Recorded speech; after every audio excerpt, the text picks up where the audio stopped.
Вот еще раз вдох сделайте от области перетяжки.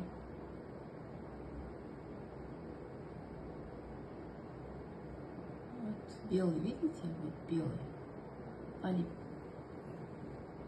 Вот сейчас видно. Вон.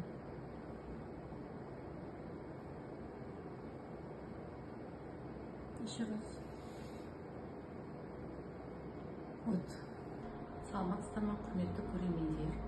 Бүгінгі бізге келген пациенттің негізгі шағымы ол кекірген кезде аузына жағымсыз дәмнің келуі. УЗИде көре келе ол кісінің өт қабының қатты қысылуы, өт мойының қатты қысылуы анықталды. Және де сол қысылған тұста полип, яғни ет өскен.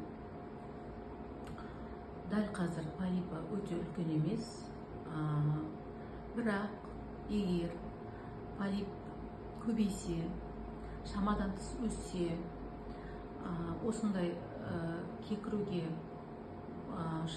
ауруы қосылса, және де эпигастрит тұсының жағымсыз сезім пайда болса, өт қабының ішінде 1-2 ұштықтан да көп болып өссе және көлем ұлғайса, онда хирургиялық емді қажет етеді. Сондықтан уақытылы 1 жылда 2 рет, 3 рет УЗИға түсіп тұрыңыздар. Себебі хирургиялық емді жаман ауруға ұшырамай тұрып жасап жіберу керек.